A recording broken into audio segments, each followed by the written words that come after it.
है बेलगाम कोरोना का कहर लगातार जारी है। इस बीच तरह तरह की भ्रांतियां भी हैं कोरोना वैक्सीनेशन को लेकर।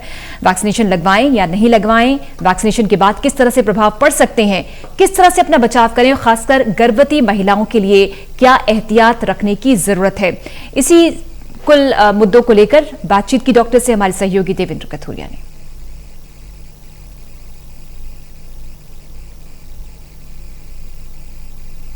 आजकल हर जगह कोरोना की चर्चा हो रही है। कोरोना से जिंदगी को बचाना, परिवार को बचाना सबसे बड़ी चुनौती है। लेकिन कोरोना को लेकर कुछ सवाल भी हैं, कुछ कंफ्यूजन्स हैं जिसके अलग अलग जवाब मिल रहे हैं। तो बेहतर यही होगा कि हम एक्सपर्ट से जानें किस सवाल का क्या जवाब होना चाहिए। पानीपत के हमारे साथ एमडी हैं doctor Jasbir Malik ji. Approved Covid अस्पताल पानीपत में इनका चल रहा है, कोरोना पेशेंट्स का इलाज कर रही है। मेरी दाईं तरफ डॉक्टर गौरव श्रीवास्तव है, शहर के बहुत पुराने डॉक्टर हैं, अपना कोविड अस्पताल चला रहे हैं और क्वालिफाइड डॉक्टर हैं। इनसे उन सवालों के जवाब चाहेंगे जिसको लेकर हमारे दर्शक अक्सर कंफ्यूज रहते हैं, क्योंकि अलग अलग एक ही सवाल के अलग अलग जवाब मिलते हैं। बहुत सारी चीजें आजकल मीडिया के थ्रू, सोशल मीडिया पर आ रही है।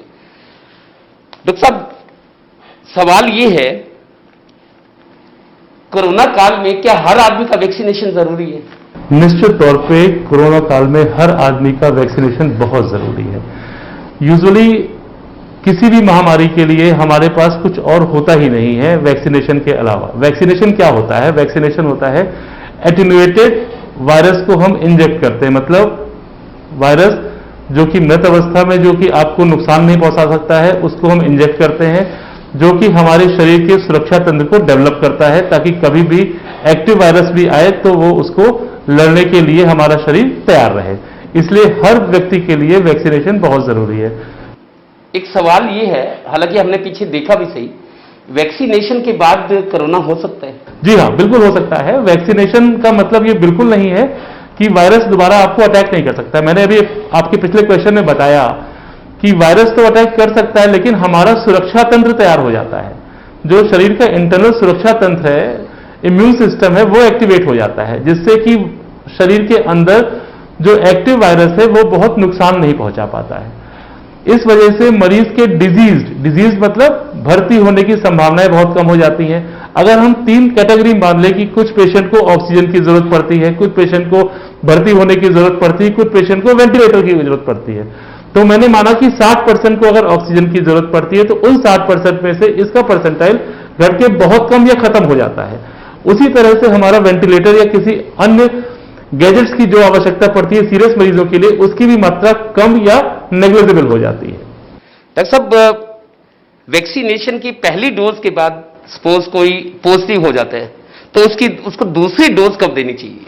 देखिए, वैक्सीनेशन की पहली डोज का यह है कि आपने आज वैक्सीनेशन की पहली डोज लगवाई, दूसरी डोज के बीच में, दोनों डोज के बीच में गैप होता है। जैसे कोवैक्सीन का 28 दिन का है और कोविशील्ड का पहले 28 दिन का था, अब बढ़ा के 6 हफ्ते का या 2 महीने का किया है गवर्नमेंट ने, या 3 महीने का भी किया है। तो ये एक लंबा पीरियड है। एक डोज लगने के बाद आप 28 दिन में या 1-2 महीने में इन्फेक्टेड हो सकते हो, बट उस इन्फेक्शन की जो इंटेंसिटी रहेगी पहली डोज के बाद वो बहुत कम हो जाएगी।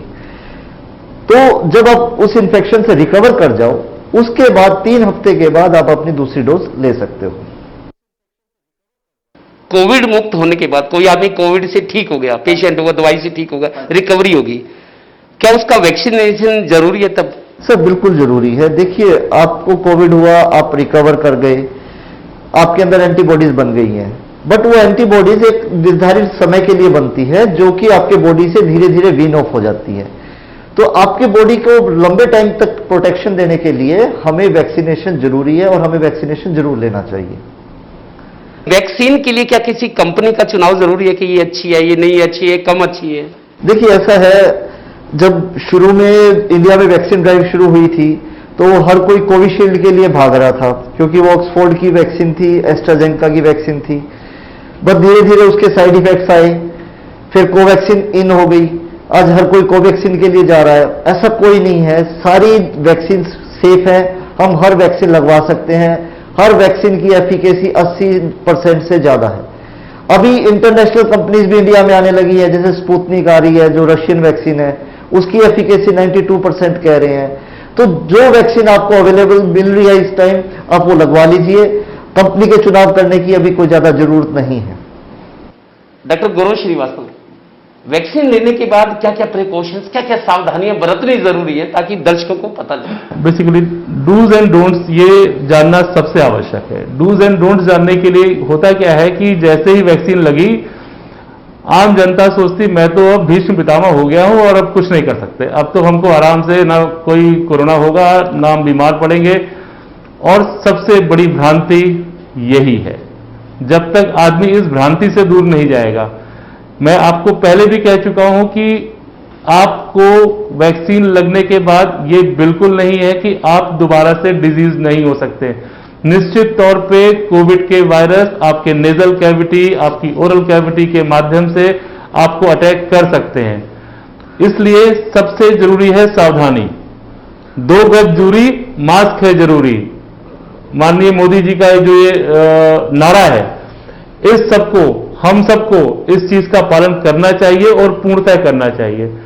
दूसरी चीज, कहीं पर भी जो हम लोग आजकल सोशल डिस्टेंसिंग का पालन नहीं कर रहे हैं, इससे हम खुद तो एक्टिव केस बनते ही हैं, साथ में हम समाज में फैला रहे हैं, पेंडेमिक फैला रहे हैं। It's a crime. हम सबको इस बात को विशेष ध्यान देना चाहिए कि हम अपने को भी बचाएं और साथ वाले को भी बचाएं। डॉक्टर साहब, वैक्सीन की दोनों डोज, इसमें बहुत कम बात हुई है, शायद कम लोगों को पता भी होगा। वैक्सीन की जो दोनों डोज होती है, क्या एक जैसी होती है? बिल्कुल एक जैसी होती है। यूजुअली इसके लिए हम आपको पूरा का पूरा फिजियोलॉजी समझाना चाहेंगे, लेकिन वो यहां पर फीजिबल नहीं है, क्योंकि टेक्निकल चीजें हम आम आदमी को समझाना थोड़ा सा मुश्किल है। यूजुअली इसमें मेमोरी सेल्स होती हैं हमारी, तो वो हमारी सेकेंड वैक्सीन के बाद ही बनती है। दूसरी बात, ऐसा वैक्सीन का ना क्वांटिटी चेंज होती है, ना वैक्सीन का कोई ब्रांड चेंज होता है। जो पहली वैक्सीन लग रही है, सेकेंड वैक्सीन वही लगनी चाहिए। जी डॉक्टर साहब, वैक्सीन लेने के बाद अगर इसके साइड इफेक्ट्स होते हैं तो उसका असर कितने दिन तक रह सकता है? देखिए, साइड इफेक्ट्स का ना एक हमने सोशल मीडिया पे या फिर बहुत सारे सोशल प्लेटफॉर्म्स पे साइड इफेक्ट्स को लेके काफी लंबी चर्चा चल रही है कि भाई ये वैक्सीन लोगे ये साइड इफेक्ट होगा। सिंपल खांसी जुकाम या सिंपल बुखार एक दिन का, या फिर जहां साइट पे आपने लगाया है, जहां पे आपकी वैक्सीन लगी है, अगर वहां 1 दिन 2 दिन दर्द रह रहा है तो उससे ज्यादा साइड इफेक्ट मैक्सिमम लोगों को नहीं होते। बहुत कम लोगों को 1 या 2 दिन बुखार रह सकता है, आपके शरीर में दर्द रह सकता है, उसके लिए सिंपल आप पैरासीटामोल ले लीजिए, वो भी अगले दिन तक ठीक हो जाएगा। डॉक्टर साहब, वैक्सीन लेने के बाद अगर किसी को साइड इफेक्ट्स नहीं होते तो क्या ये माना जाना चाहिए कि वैक्सीन का प्रभाव नहीं पड़ा? नहीं, ऐसा नहीं है, ऐसा नहीं है, ऐसा बिल्कुल नहीं है कि अगर आपने वैक्सीन ली है और आपको बुखार नहीं हुआ है या आपको दूसरे सिम्टम्स नहीं आए हैं तो आपको अच्छी वैक्सीन नहीं लगी है या वो वैक्सीन कारगर नहीं है, ऐसा नहीं है। जो वैक्सीन लेने के बाद फीवर होता है या बॉडी एक होता है या लोकल साइट पे टेंडरनेस होती है, दर्द होता है, वो हार्डली 1-2% लोगों को ही होता है। ये नहीं है कि वो सबको होना जरूरी है। सर, पहले तो मैं आपके पिछले क्वेश्चन का ही थोड़ा सा एलेबोरेट करना चाहूंगा। वैक्सीनेशन कोई नया कॉन्सेप्ट नहीं है। सालों से कम जहां तक मुझे याद है, हमारे 3 जनरेशन पहले, उनकी 3 जनरेशन पहले भी वैक्सीन लग रही है, बच्चों को वैक्सीन लगती है। किसी बच्चे को वैक्सीन लगती है तो कुछ को बुखार आता है, कुछ को नहीं आता है, कुछ को दर्द होता है, कुछ को नहीं होता है। The same vaccine is there. वही चीज जो बच्चों में हो रहा है वही एडल्ट में भी हो रहा है। Nothing specific. कोई भी फॉरेन बॉडी हमारे शरीर में जाएगी तो इसको हम सामान्य भाषा में ऐसे समझे कि अंदर हमारा युद्ध करने के लिए सैनिक तैयार है, बाहर से कोई भी सैनिक आएगा तो उससे फाइट करने के लिए वो कुछ ना कुछ रिएक्शन देंगे। वो रिएक्शन या तो दर्द हो सकती है या वो बुखार हो सकता है, ये चीजें होती हैं। कोविड पेशेंट्स की जान बचाने के लिए, उसके इलाज को कंटिन्यू करने के लिए आजकल प्लाज्मा की बड़ी डिमांड है। हम रोज पढ़ते हैं कि प्लाज्मा चाहिए, प्लाज्मा चाहिए। जो लोग प्लाज्मा देते हैं, क्या उनको वैक्सीनेट करना चाहिए? सर, पहले आपके 2 क्वेश्चन को मैं 2 पार्ट्स में करता हूं। पहली चीज तो क्या प्लाज्मा जरूरी भी है कि नहीं है, क्योंकि ये जो डिजीज है ये बहुत पुरानी नहीं है, तो हमारे पास बहुत डाटा नहीं था। अभी कुछ दिन पहले तक ये डाटा आ रहा था कि प्लाज्मा से हमें आराम मिलता है। जो इन्फेक्ट हो चुके हैं उनका प्लाज्मा अगर हम दूसरे पेशेंट को इंजेक्ट करते हैं तो उससे फायदा हो सका है। लेकिन अब जो नई गाइडलाइन आ रही है, लांसेट की जो नई गाइडलाइन है, उसमें प्लाज्मा का कोई रोल नहीं है। There is not even single role of plasma. तो first of all we should not give plasma to any infected person. Usually इससे पैनिक फैल रहा है और it is not required even. दूसरा, जिस तरह से एक इन्फेक्टेड बंदे को प्लाज्मा कौन दे रहा है? जो इन्फेक्ट हो चुका है। अभी आपने डॉक्टर जसबीर से यही क्वेश्चन पूछा था, डॉक्टर जसबीर ने बताया भी आपको कि किसी भी बंदे को अगर इन्फेक्शन हो चुका है तो उसके बाद ठीक होने के 3 हफ्ते से 3 महीने के भीतर उसको वैक्सीन लगाना जरूरी है। किसी भी प्लाज्मा डोनर को treat as a normal patient. It is always required to give vaccine to all persons who are more than 18 years now. अभी तक ये 45 ईयर्स था, अब वो 18 साल का हो गया है। डॉक्टर साहब, इस देश में बहुत सारे अनपढ़ लोग, कम शिक्षित लोग भी हैं, साधनहीन भी है हमारे देश में। अगर घर में कोई बीमार पड़ जाए तो क्या करना चाहिए सबसे पहले? नहीं, घर में कोई बीमार पड़ जाए तो सबसे पहले तो आपके पास, अगर आपको कोई भी सस्पेक्शन है कि बंदे को फीवर आ रहा है, कफ हो रहा है, या इस तरह से कोई भी छाती में दर्द हो रहा है, तो पहला काम तो है कि आप उससे प्रॉपर मास्क लगा करके, सोशल डिस्टेंसिंग बना करके, तब आप डॉक्टर के पास जाने की व्यवस्था करें। दरअसल 4-5 दिन से हम देख रहे हैं उत्तर भारत में, हम यूपी की बात करें, हम हरियाणा की बात करें, दिल्ली की बात करें, और कुछ और आसपास की स्टेट्स में भी, खासतौर पर उत्तर भारत में अब डाउन ट्रेंड शुरू हुआ है। ये भी बातें आ रही है कि कोरोना का पीक आ चुका है। सरकार से जुड़े एक बड़े वैज्ञानिक ने भी कहा कि कोरोना का पीक आ चुका है, अब डाउन ट्रेंड है। लेकिन आजकल अगर कोरोना होता है तो ये उतना घातक है जितना पिछले दिनों में रहा है। यूजुअली कोरोना का mutant variant, basically suppose that आज किसी बंदे को हुआ तो उसका जो इंटरनल स्ट्रक्चर है कोरोना वायरस का, वो दिन ब दिन बदलता जा रहा है। वैज्ञानिकों के अनुसार अब तक रफली मोर देन 6000 वेरिएंट्स आ चुके हैं। सबसे बड़ी समस्या है कि जो वेरिएंट आ रहे हैं, इसका हमारा जो प्रीवियस वेरिएंट है उसके लिए हमने मेडिसिन तैयार की, जो म्यूटेंट वेरिएंट आ रहे हैं उसके लिए वो कितना इफेक्टिव होता है ये नहीं मालूम होता है। इसके लिए चीजें बड़ी क्लियर नहीं हो पाती हैं। दूसरा, अभी आप कह रहे हैं कि पीक आना या ना आना, ये पीक आना ना आना सिर्फ और सिर्फ इस पर डिपेंड करता है कि हम कितना शिक्षित हो रहे हैं, हम कितना दूरी बना के चल रहे हैं, हम कितना दूसरे को कम इन्फेक्ट कर रहे हैं। जब इन्होंने लॉकडाउन किया, लॉकडाउन होने की वजह से जनता बाहर निकलना बंद हुई, जनता बाहर निकलना बंद हुई, एक दूसरे से संपर्क कम हुआ, एक दूसरे से संपर्क कम हुआ तो इन्फेक्शन की मात्रा कम होना शुरू हो गई। डॉक्टर जसबीर मलिक जी, आजकल मौसम बदल रहा है, जैसे अब तो गर्मी कैसे आ गई, लेकिन फिर भी मौसम बदलने के असर आदमी की सेहत पे पड़ता है। किसी आदमी को जुकाम हो जाए तो कई लोग डर जाते हैं, कोरोना हो गया। आम जुकाम और कोरोना में क्या फर्क है, कैसे पता करना चाहिए? देखिए क्या है, अभी जो पेंडेमिक का समय चल रहा है, जो चारों तरफ इस टाइम पेंडेमिक है, तो फिलहाल तो हमें ये सोचना चाहिए अगर आदमी को किसी को फीवर हो रहा है या जुकाम है, take it as Covid until और अनलेस प्रूवन अदरवाइज। ठीक है, अगर सिंपल जुकाम है वो 2-3 दिन में तो ठीक हो ही जाएगा, बट आप प्रिकॉशंस वो ले लो।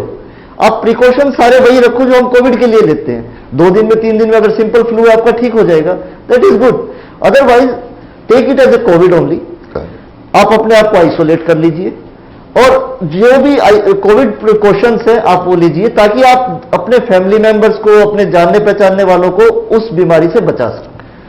डॉक्टर साहब, जिस तरीके से कोरोना का असर अभी भी है, भले ही हम डाउन ट्रेंड माने, लेकिन कोरोना का असर अभी भी है और कोरोना से बचने की कोशिशें करनी चाहिए। इस काल में, इस समय के दौरान मांसाहारी खाना खाना क्या सुरक्षित है? सर, मैं आपका पहले जो आपने पहली बात बोली ना, डाउन ट्रेंड, डाउन ट्रेंड का क्या मतलब है? डाउन ट्रेंड का मतलब है नंबर्स कम हुए हैं। आपको तो कभी भी हो सकता है, आप वो नंबर कभी भी हो सकते हो, तो आप अपना गार्ड क्यों डाउन कर रहे हो? डाउन ट्रेंड का ये मतलब नहीं हमने लड़ाई जीत ली है, वायरस अभी भी उतना ही एक्टिव है, सिर्फ नंबर्स कम हुए हैं। And that is mainly because of lockdown. जैसे डॉक्टर साहब ने बताया, लॉकडाउन से एक चेन टूटी है, एक भीड़ कम हुई है, उसकी वजह से नंबर कम हुए। अब हमने कोई चीज काबू में कर ली है तो अभी उसको खत्म करना हमें। ये गलती हम एक बार कर चुके हैं, पिछली वेव को हमने बड़े अच्छे से टैकल किया था, बड़े अच्छे से काबू किया था, बट हम सारे क्या हुए, हम सारे उस चीज को लेके लापरवाह हो गए और उसका नतीजा आज हमारे सामने है। ठीक है। जहां तक आ जाता है आपके दूसरा सवाल जो मांसाहारी का, खाने पीने का इससे कोई रिलेशन नहीं है। आप नॉनवेज खा सकते हो, नॉनवेज का और कोरोना का आपस में कोई लिंक नहीं है। कोरोना से बचने के लिए मान लो जिस आदमी को कोरोना नहीं हुआ, बचा हुआ किसी वजह से, अपने प्रिकॉशंस की वजह से या कोई वजह से बचा हुआ है, लेकिन उसको कोरोना से बचे रहने के लिए क्या खान पान में बदलाव करना चाहिए? खान पान में बदलाव का कोई स्पेसिफिक रीजन नहीं है। कोई भी चीज अगर कभी भी कोई भी भोजन कर रहे हैं वो इन्फेक्ट हो सकता है। हमें तो ये बचाना है कि वो इन्फेक्ट ना होने पाए, चाहे वो शाकाहारी भोजन हो चाहे वो मांसाहारी भोजन हो। हमें तो इस चीज को बचाना है कि वो इन्फेक्ट ना होने पाए।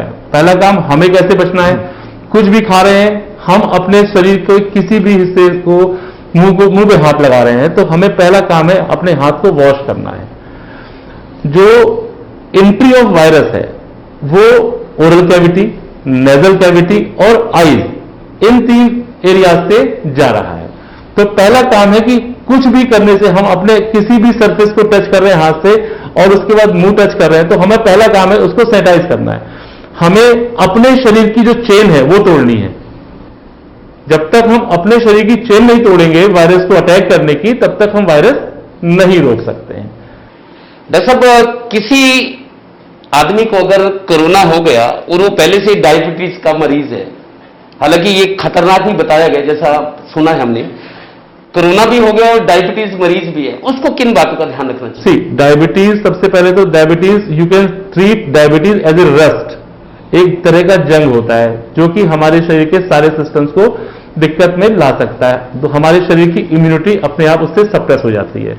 डायबिटीज से हमारे हार्ट में दिक्कत आती है, डायबिटीज से हमारा नर्वस सिस्टम डैमेज होता है, डायबिटीज से हमारा इरेक्टाइल डिस्फंक्शन हो सकता है, डायबिटीज से हमारा किडनी खराब हो सकता है। तो मल्टीपल प्रॉब्लम्स हैं जो हम डायबिटीज की वजह से हो सकती है। और वायरस का जब अटैक होता है तो हमारा इम्यून सिस्टम और खराब होता है। हम एक तरफ कमजोर हैं, दूसरी तरफ, और इसका मतलब सीधी सी भाषा में हम ऐसे बोले, करेला वो भी नीम चढ़ा। जो समस्या है 10 गुनी थी वो 100 गुनी हो जाएगी, जो 100 गुनी थी वो 1000 गुनी हो जाएगी। इसलिए डायबिटिक पेशेंट्स को अपने आप को ज्यादा बचा के रखना पड़ेगा इस वायरस से। डायबिटीज और ऊपर से कोरोना, सवाल बड़ा इंटरेस्टिंग और बहुत सारे लोग जानना भी चाहते हैं। मैंने कई लोगों के मुंह से सुना भी है कि डायबिटिक होना अपने आप में बड़ी समस्या है आजकल के लाइफस्टाइल में, और फिर कोरोना। यही सवाल आपसे कि डायबिटीज वाला अगर कोरोना उसको हो जाए तो किन बातों का ध्यान रखना चाहिए, जिसमें रोशनी इन्होंने भी डाली है?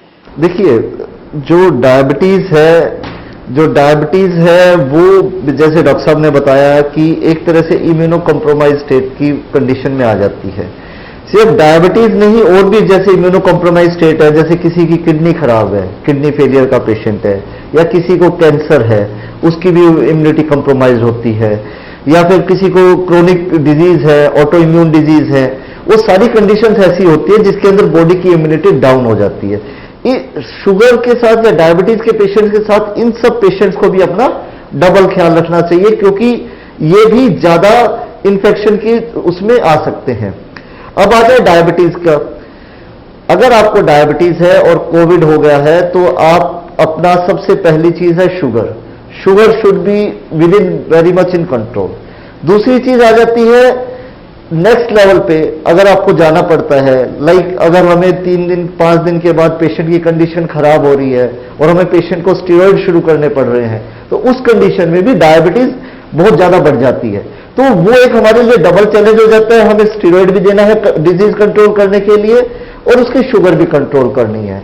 तो अगर जितने भी डायबिटिक पेशेंट हैं, अगर उनको कोविड नहीं भी है तो मैं उनको ये बोलूंगा कि आप अपनी डायबिटीज को स्ट्रिक्टली कंट्रोल में रखिए, क्योंकि अगर आपको इन्फेक्शन होता है तो एटलीस्ट उस टाइम आपकी डायबिटीज कंट्रोल में है तो आप अच्छे से उसको टैकल कर पाओगे। कोरोना से बचे रहने के लिए हाथ धोना, बार बार हाथ धोना, जैसा बताया शुरू से बताया जा रहा है, कोरोना से बचने के लिए हाथ धोने के अलावा और किन बातों का ध्यान रखना चाहिए? सर, डॉक्टर साहब ने प्रोग्राम के शुरू में ही बोला था, 2 ही चीज है, एक तो मास्क और सोशल डिस्टेंसिंग। ये 2 चीजें, और तीसरी जो इसमें जुड़ी है अब वो है वैक्सीन। ये 3 चीजें ही आपको बचा सकती हैं, social distancing, mask and vaccine. बहुत सारे घरों में गर्भवती महिलाएं भी होती है, गर्भवती महिलाओं को कोरोना ना हो, कोरोना से वो बची रहे, क्या क्या सावधानी बरती डॉक्टर साहब? सर सावधानी का तो कोई लंबा चौड़ा सिस्टम नहीं है। सावधानी का वही बेसिक पर्टिकुलर केस होता है कि महिला गर्भवती है, कोई कोरोना से कैसी बची रहे, उसको खतरा ना हो कोरोना का। ये कोरोना से, चाहे वो गर्भवती हो चाहे वो डायबिटिक हो, इसके लिए कुछ अलग से सिस्टम नहीं है। बड़ा क्लियर सा थंब रूल है, सोशल डिस्टेंसिंग, मास्क और वैक्सीन। ये 3 चीज अगर आपका हो गया है तो चाहे वो प्रेग्नेंट वीमेन हो, चाहे वो डायबिटिक पर्सन हो, चाहे वो कोई भी डिजीज पर्सन हो, उसको इन्हीं चीजों के अलावा, इसके अलावा और कुछ नहीं है जो हम सोचे कि हम कुछ और एक्स्ट्रा कर सकते हैं। डॉक्टर साहब एक सवाल, चूंकि आप एमडी है, क्वालिफाइड डॉक्टर हैं, तीसरी लहर की बात हो रही है, एक्सपर्ट्स कह रहे हैं, आशंका है, अभी स्पेकुलेशन है, तीसरी लहर आएगी नहीं आएगी, आएगी भी तो कब आएगी, कई तरह की है। आपको क्या लगता है, आपकी सोच, आपकी समझ क्या कहती है कि तीसरी लहर को लेकर? सर देखिए क्या है, आशंका जब पहली लहर आई थी तब भी थी कि दूसरी लहर आएगी, हम लोग नहीं समझे, हमने बहुत लाइटली लिया। तीसरी लहर हम रोक सकते हैं अगर हम अपने आप को वैक्सीनेट करें और कोविड को जो भी प्रोटोकॉल्स हैं उनको फॉलो करें। ये लड़ाई अब अपने उस चरम में पहुंच चुकी है जहां से हम इसको हरा सकते हैं, क्योंकि हमारे पास एक वैक्सीन नाम की एक बहुत जबरदस्त इंस्ट्रूमेंट हमारे हाथ में आ गया, जिसकी वजह से हम इसको कंट्रोल कर सकते हैं। बट वैक्सीन के साथ साथ सोशल डिस्टेंसिंग और जो आपका मास्क है, एक अनुशासन है, अगर हम उसको फॉलो करते हैं तो तीसरी लहर को हम रोक पाएंगे। अगर तीसरी लहर को नहीं रोक पाते तो वो शायद इससे ज्यादा भयानक स्थिति में हो सकती है। तो ऐसे कई सवाल थे जिनके जवाब को लेकर लोगों में दिमाग में अलग अलग तरह की बातें आती हैं, बहुत सारी अलग अलग सवाल वही हैं लेकिन जवाब अलग अलग मिलते हैं, जिससे आदमी कंफ्यूज होता है। तो दोनों डॉक्टर की मौजूदगी से हम उम्मीद करते हैं कि कई सवालों के जवाब आपको मिले होंगे और आपको लगता होगा कि हाँ जवाब तो सही है। तो हमारे दर्शकों के लिए आज ये खास कार्यक्रम पेश किया गया था। आगे फिर किसी डॉक्टर से आपको मिलवाएंगे। नमस्कार।